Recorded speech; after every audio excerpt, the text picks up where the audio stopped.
Coming up on tonight's episode of Faith versus Culture, some of our more compelling interviews on the issues that matter most. Faith versus Culture next. To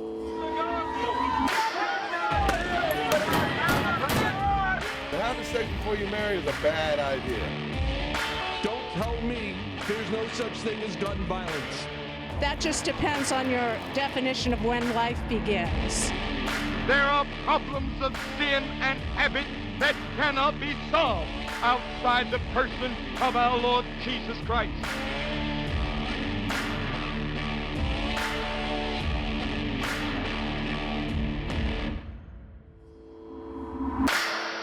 Welcome to Faith versus Culture. I'm here today with Goins-Phillips and also Sean McDowell. How you doing, Sean?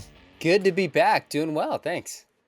So you had a really intriguing conversation with Brandon Robertson. We'll get into who he is in a minute, but really the overarching premise of this conversation is the difference between you and him, between an evangelical or just a traditional Christian and a progressive Christian. And progressive Christianity is nothing new, although we seem to be hearing more about it. So Sean, when somebody says, I'm a progressive Christian, what does that mean? Well, the first question I would ask back to that person is, what do you mean by progressive Christian? Because there are people that are self-described progressive Christians that still hold a broadly orthodox view of Jesus, maybe of salvation, that I would say are in-house, although I'm going to differ with them probably on some theological and likely some political issues. But then there's people who call themselves progressive, and Brandon just owned this. He said, I'm not orthodox. I reject the Trinity. Jesus sinned. The Bible's inspired, but not in a God-breathed kind of authoritative sense. So what he means by progressive, in a sense, is, if I understood him correctly, is getting the Bible in line with some of our more modern sensibilities about the world and ourselves. And although it didn't come up in this topic, in particular in the area of sexuality.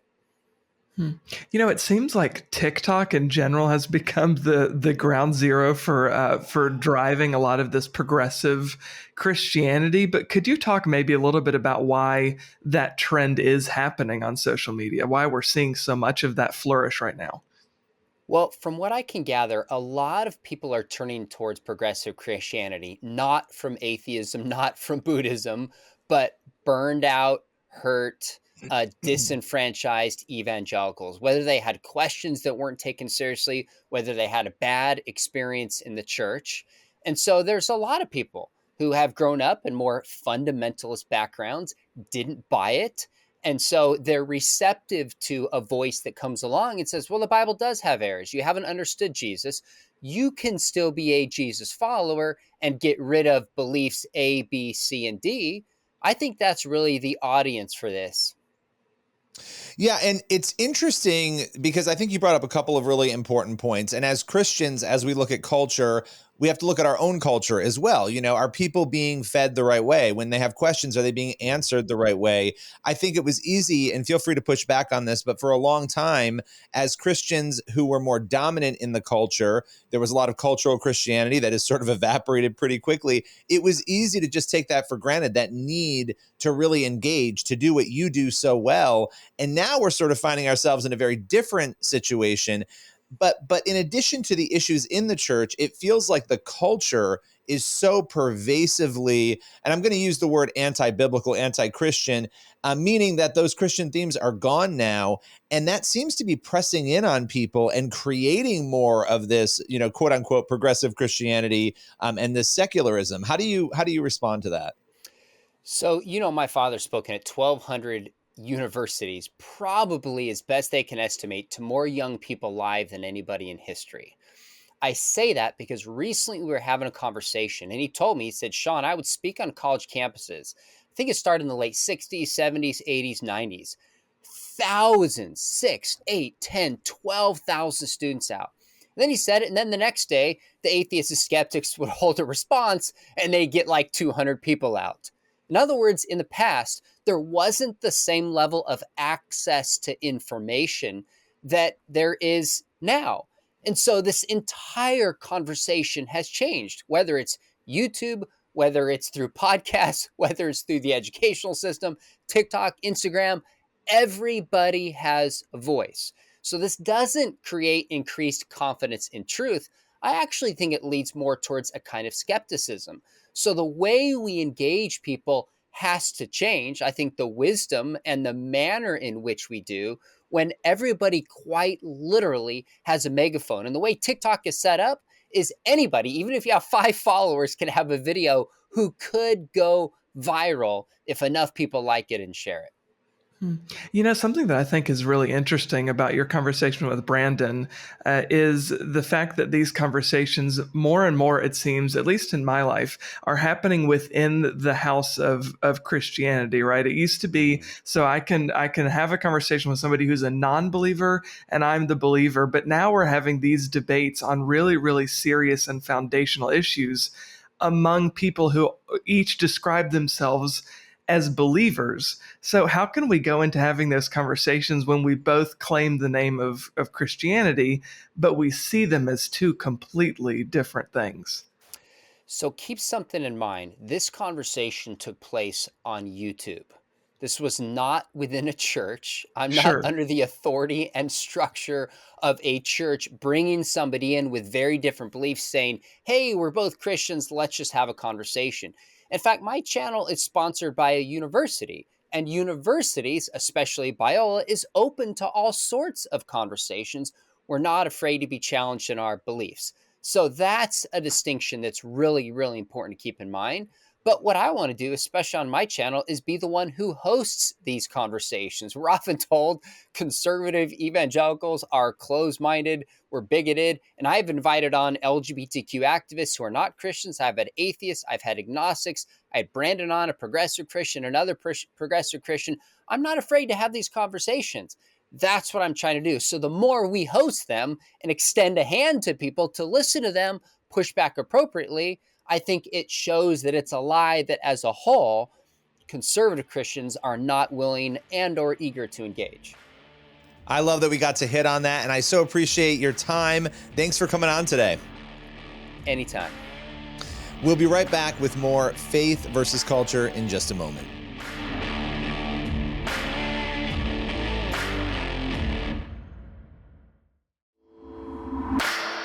Well, welcome to Faith versus Culture. We have a fascinating conversation today about cancel culture and redemption and finding renewed purpose. I'm joined by my colleague, Billy Halliwell, and our guest today, Winston Marshall, a former member of Mumford & Sons. Winston, how are you doing today? Trey, I'm very well, thank you. And thank you both, you and Billy, for having me on your show. Well, thanks for Of course. coming on. Thank you so much for being here. I want to ask you, just kind of digging in on your story, and I know you've spoken a lot about this, but for people who don't know, obviously you ended up walking away from the band, you ended up leaving, and a lot of interesting things led up to that. But it all started with a book and your support for a book. Can you take us through those events that sort of, I guess, initiated the controversy that you faced years ago in the first place? Yeah, sure. So this was in the pandemic, and life really came to a standstill. Initially, there was some peace to it. I was reading all the books that I hadn't had time to read, from Tolstoy's War and Peace to Mao's Little Red Book and everything in between, from things that I hadn't got to read and then things that were interesting me at the time. But one of the books I posted about was by American conservative journalist Andy Ngo, documenting far left extremism in the United States, documenting the BLM riots of 2020, and mainly focusing on Portland and Seattle, the burning of the federal building there. When it came to the riots, it was, the 19 deaths in the first 14 days of the riots, that kind of stuff. Now, this tweet, I only had about 3,000 followers, but in my country, and I think in this country, it went up all the trending lists on Twitter. I'd never experienced that before. I'd never even really fathomed what that's like. And it was just like an onslaught, not just to me, but the people around me, people I was working with. And, a real abuse. Changing my Wikipedia from Winston Marshall as a banjo player to Winston Marshall as a fascist, and Wow. it was just like totally insane. And anyway, I'd been open to perhaps I didn't know everything about the subject. And anyway, my bandmates were very distraught and upset. And so I wanted to kill the story, and I wanted to make it right. I wanted to protect them, and under considerable duress, I issued an apology. And in the period that came after that, I really got to grips with the topic itself.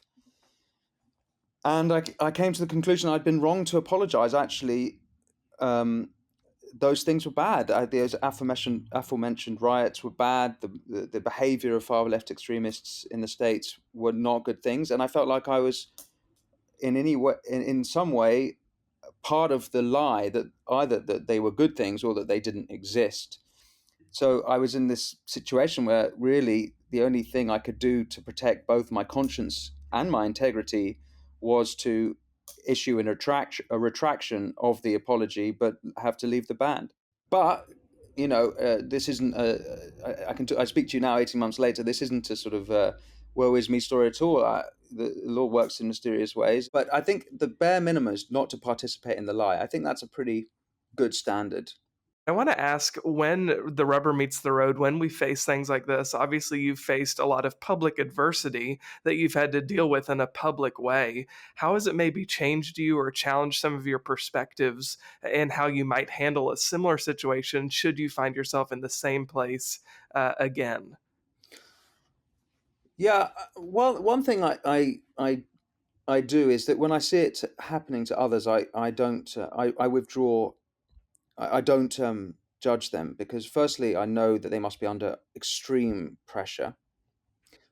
Secondly, I avoid engaging in ad hominem as best I can and anything personal, because that's just unnecessary. When we're when we're dealing with issues, we should never let it get personal. It's not personal. It's issues, and you should act in good faith. Assume that everyone wants a better world, and we're all engaging these conversations because we all want a better world. So that's one thing. And then another thing, in fact, this happened last weekend. Bill Maher did a segment about woke culture going too far, and used my story, but he only used the bit where I read the book and then apologized for the book and sort of ridiculed me for it, without mentioning the bit that I retracted and quit the band.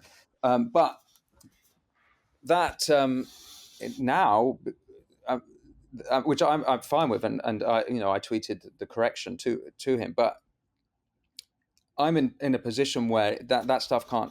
I've got nothing they can take from me anymore. They took what they could, and so in a way I feel untouchable. But I also you just got to have faith. You got to give it up to him, and try and act as he has taught us to act. I think trusting him is a pretty key element to deal with anything like that. Well, I got to tell you, your story is incredible. Your perspective is incredible, and we appreciate you coming on the show today. You got to come back again. Billy, Trey, thank you very much for having me. I hope I haven't been too boring for your listeners. You have been amazing, and everyone else, make sure you just stay tuned. We'll be right back after the break with more Faith versus Culture.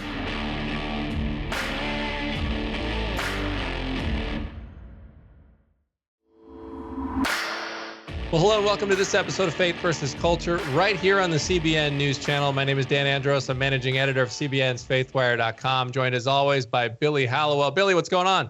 Doing well. How are you?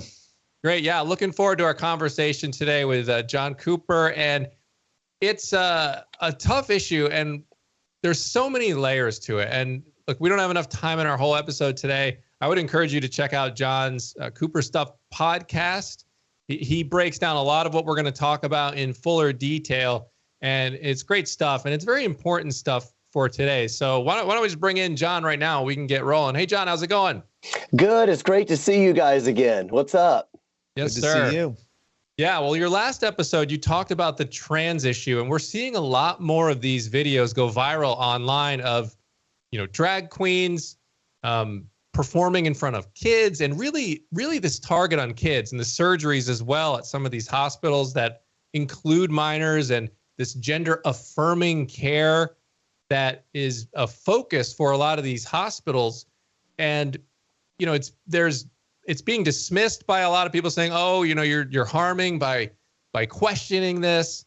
So I just wanted to kick off the conversation and just talk about why, just maybe touch on why we should be concerned about this. Is it just a couple crazies, or is it, you know, and we're hyper focused on it, or is it a bigger issue that we really need to be worried about as Christians? Sure. I mean, that's really a great question. Really, what's happening here is at its heart is a war of truth, a war of reality. What's that going to look like? And I think a lot of times Christians, we are nervous to say anything about this because we think it might come off as hate. You know, it might come off as me just hating people and not liking people or not loving people. But the truth is actually the opposite. And it is finally coming to the fore now that there is an assault against our children. And even the world is recognizing now, even popular atheists like Bill Maher are beginning to recognize, hey, there is an assault against our kids. We cannot be silent. We need to do something about this. I have a little bit of source material here I would love to read to you, if I may, really quick, because it's a really important issue you just mentioned. But the truth is this isn't just a few crazy people. This actually is what the ideology teaches. It has what we would call it, in air quotes, scientific roots. It was called science. It's not actual science, but it was scientific roots. It was philosophical roots. It was intellectual roots. So I'm going to read to you guys, if I may, from Wilhelm Reich's The Sexual Revolution. This is written, you guys, in 1938 or 39, I believe. Right here, I'm going to read from the introduction, the preface to the fourth edition, 1949. He's writing about why basically this Marxist revolution didn't work and what they need to do about it. Listen to what he has to say about this. In 1928, when I founded the Socialist Society for Sexual Consultation and Sexual Research in Vienna, the genital rights of children and adolescents were denied. Did you hear that? The genital rights of children and adolescents were denied. It was unthinkable for parents to tolerate sexual play, let alone to regard such manifestations as part of a natural, healthy development. The mere thought of that adolescents would satisfy their need for love and the natural embrace was horrifying. Now you go to the original book that came out, I believe, 9 years before that. This is what he has to say. The existence of strict moral principles has invariably signified that the biological and specifically the sexual needs of man were not being satisfied. Every moral regulation is itself sex negating, and all compulsory morality is life negating. The social revolution has no more important task than finally to enable human beings to realize their full potentialities and find gratification in life. And so he's going on. What he's basically saying is this: something that is life affirming is also sex affirming. And what sex affirming means in his mind is absolutely no restrictions on sexuality, not for children, not for adults and children, not for adolescents, not for infants. He talks about things like infant masturbation and all sorts of stuff. This is the intellectual and pseudo-scientific, they call it scientific, basis for what we are actually seeing happen now. And that's the main point I want to get across to Christians who they don't want to be seen as people who don't love the world. The truth is, we do love the world. We are passionate about people being set free, but not set free as Wilhelm Reich is describing it. We mean set free by the power of Jesus Christ, who sets us free from the power of sin and the power of death and enables us to walk in true Christian liberty. And I just want to know, why are suicide rates skyrocketing amongst young people? Why is depression skyrocketing amongst young people when we live in the most sexually liberated time of American history? Well, I mean, it's bizarre to watch this unfold. I also think, in light of what you're saying, when you look at what's going on around us, at the end of the day, someone's worldview is going to win, is it not? I mean, we're watching right now this whole retreat of don't. Of course, we shouldn't be forcing people into anything, but providing the Christian worldview and trying to reach people with it, there's another worldview that's dominating right now. I don't know if you want to react to that, but I think it's important to talk about someone's going to win at the end of the day. Absolutely. I mean, all the philosophers always call that, and theologians, I suppose, the myth of neutrality. We feel like, well, I can be in the middle, and I don't want to be involved. And look, I feel you. I would like to just play music. I would like to just go rock and you're great the free world. I want to just go play some music for all kinds of people.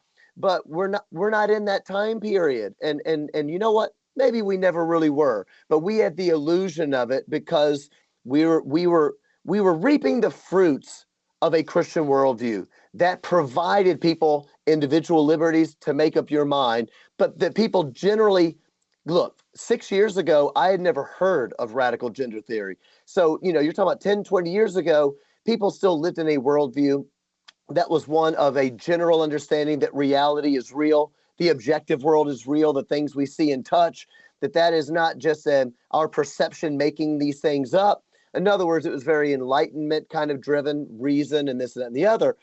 We were living in the fruits of that, so we didn't have to argue about some of this. But you know what? The philosophers were right. There is no such thing as a neutral position. And if we don't engage in the argument, then what you are going to have is only one people taking the field. And that's what happens when that happens, that leads to tyranny. Every single time it leads to tyranny, because the nature of government is always to infringe upon the liberty of the individual. It is always to become God. The state always wants to become God. We've been warned about it in Scripture over and over. I believe it is the role of the church to tell the state that it is not God. And we see that in the book of Psalms. We see David. David says, God, remind the rulers of the earth, they are but men. They are not God, and they must bow down to the supremacy of the Creator. So I think that that's a good reminder for all of us. That is a great place for us to close out in the conversation there. And everybody can check out the Cooper Stuff podcast. Go and do that. John Cooper, thanks for joining us today. Oh, it's great to be back with you guys. Thank you. Everyone else, we'll be right back in a moment with more Faith versus Culture.